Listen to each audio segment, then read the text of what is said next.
I find it interesting how even unqualified reservations readers, who certainly can't be accused of not having thought about the issue, I really have done my damnedest to drive away anyone who has no patience with large thoughts expressed at length, and I'm quite happy with the result, are very used to thinking of the relationship between state and citizen as fundamentally adversarial. Of course, this is because it is. Clearly, no one who's still reading this blog is tempted to refer to the state as us, or thinks it somehow constitutes a community.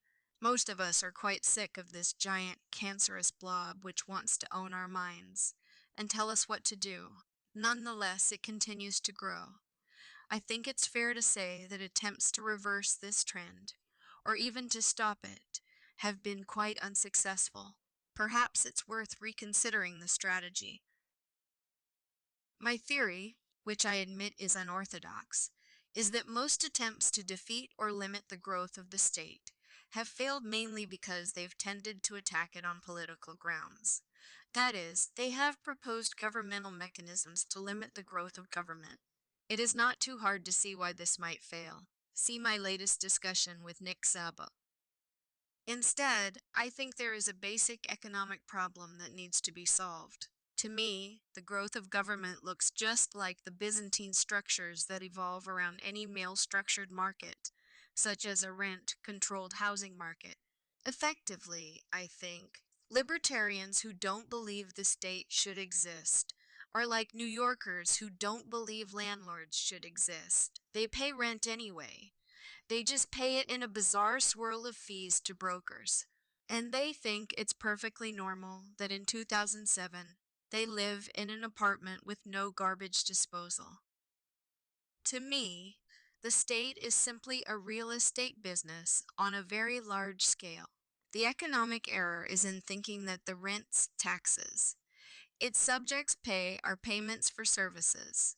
Much as the New Yorker can tell you what a tiny percentage of his $500 per month stabilized rent goes back into maintenance. Typically, this percentage is zero. What the libertarian, like the New Yorker, is neglecting is the capital cost. The nefarious factions that control the state these days put a whole lot of work into gaining that control. They conspired for literally hundreds of years. They didn't do that for nothing. So through their system of so-called education, they have convinced us, and of course themselves, that we need an enormous variety of services and regulation, which they are happy to administer for lucky little us. For the most part, these are nothing but disguised profits. And even if you can defeat the interest groups and cut off their lifelines, you create an economic vacuum, which, if it can be maintained for a millisecond, will certainly be filled by some other nefarious faction. Like the New York socialist who tries to eliminate rent, you are trying to dig a hole in the ocean. Of course, there is an adversarial relationship between the libertarian and his government, just as there is an adversarial relationship between the New Yorker and his landlord. Every economic relationship which is held in disequilibrium by administrative means is, by definition, adversarial. In both cases, this battle becomes a matter of mental habit. The New Yorker simply has no conception of what a normal relationship between tenant and landlord, based on mutual interests mutually agreed, might look like. Well, okay, he has some conception because perhaps he has visited friends outside city limits and noticed that they have garbage disposals, walls that have been painted in the last 20 years, etc., etc., etc. The libertarian has no such analogy. Nowhere in the world is there a country that is run like a business. The closest examples, places like Hong Kong, Dubai, and Singapore, are fascinating in many ways, but hardly free from politics. This is the point, which I don't think I've been very good at getting across, of my FNARG examples. The goal of these examples has been to use sci-fi magic to try to ask the question: if a country was run entirely for profit and didn't have to worry about securing itself from its enemies, internal or external, what would it do? Naturally, since the question depends on magic, so does the answer.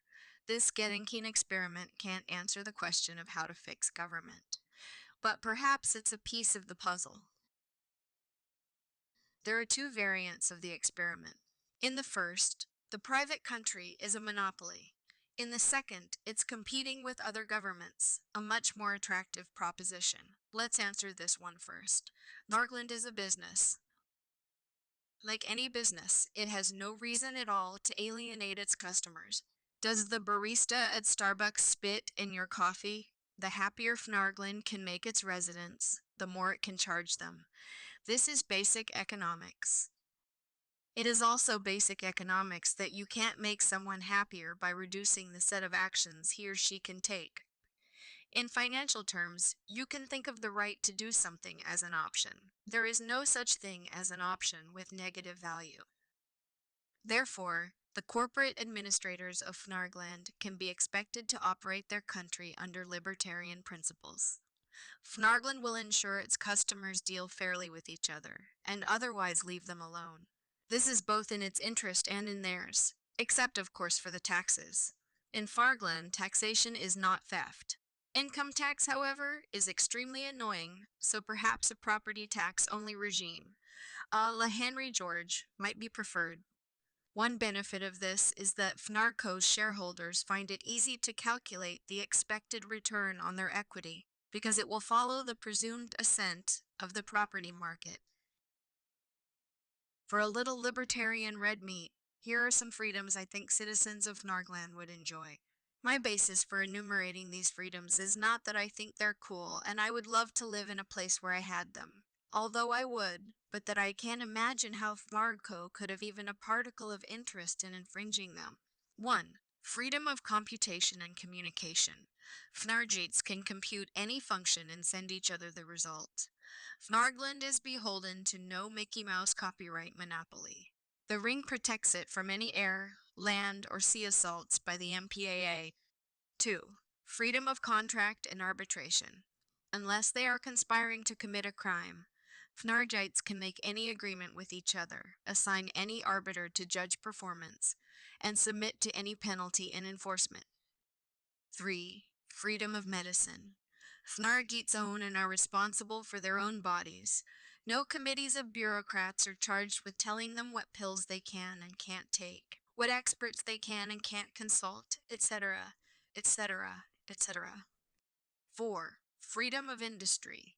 As long as they are not making weapons to assault each other, Fnargeets can build anything they like, anytime, for any reason. Fnargland is also not beholden to any patent monopolies. Intellectual property does not increase the value of Fnarco's real estate. Quite the contrary. 5. Freedom of instruction. Bizarre as it may seem in this day and age, Fnargeets are responsible for raising their own children. They may instruct them as they see fit, and own them until they choose to emancipate them. 6. Freedom of finance. Nargland does not interfere with its customers' financial lives. In particular, it does not subsidize debt, promote cheat money, run Ponzi schemes, etc. It also respects the right of its customers to be secure in their persons, houses, papers, and effects against unreasonable searches and seizures. A particularly anachronistic provision. Obviously, these 6 liberties are not currently enjoyed by us poor non-Fnargeets. Perhaps they are not as valuable as we crazy libertarians think, and the dripping, lava-encrusted waste of Fnargland will remain barren forever. But somehow I doubt it. Of course, if any readers feel that Fnarco would have a motivation to infringe these freedoms, or to abuse its customers in some other appalling way, the comment section is, as usual, open.